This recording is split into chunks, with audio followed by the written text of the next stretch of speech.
Dua orang pelaku pencurian motor di wilayah Cileunyi, Kabupaten Bandung menjadi sorotan setelah video penangkapan yang viral di media sosial. Video tersebut dibagikan oleh akun Instagram @info_cileunyi. Aksi curanmor berhasil digagalkan warga kampung Gedong Aljawali Cileunyi. Satu pelaku berhasil melarikan diri pada 2 November 2023, tulis akun tersebut. Dalam video terlihat sejumlah warga mengerumuni sebuah rumah yang ternyata di dalamnya ada salah satu terduga pelaku maling motor. Saat terduga pelaku itu keluar, kondisi wajahnya sudah penuh luka-luka. Bahkan, warga juga masih berusaha menghajar terduga pelaku tersebut meski sudah diamankan pihak kepolisian. Lantas seperti apa kejadian sebenarnya? Diketahui dua pelaku pencurian motor itu gagal melakukan aksinya di Kampung Sake Jengkol, Desa Cimekar, Kecamatan Cileunyi, Kabupaten Bandung pada Kamis 2 November 2023. Kapolsek Cileunyi Kompol Suharto mengatakan kejadian itu berlangsung sekitar pukul 10.00 waktu Indonesia Barat. Dua orang pelakunya inisial S dan T, kata Suharto dikutip dari kompas.com, Jumat 3 November 2023. Suharto menjelaskan, awalnya kedua pelaku tengah mengendarai sepeda motor dengan merek Yamaha NMAX dan melintas di sekitaran tempat kejadian perkara.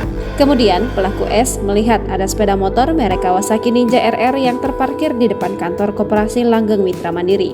Saat itu kondisi kunci motor korban tergantung. Pelaku langsung mengambil sepeda motor tersebut dan kedua pelaku langsung melarikan diri ke arah selatan menuju jalan raya. Pelaku S lantas menyerahkan motor curian itu ke pelaku T saat berada di perjalanan. Tak berapa lama, motor curian yang dibawa pelaku T itu mogok di tengah jalan. T pun langsung mencoba menyalakan motor kembali di kampung Desa Cileunyi Wetan. Di saat yang bersamaan, korban pemilik motor dan istrinya melihat pencuri tersebut.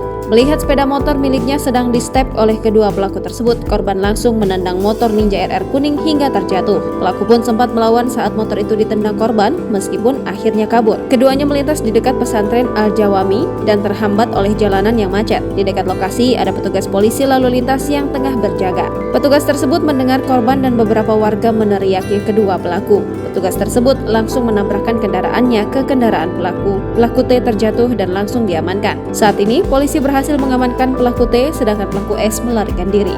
Download Tribun X sekarang, menghadirkan lokal menjadi Indonesia.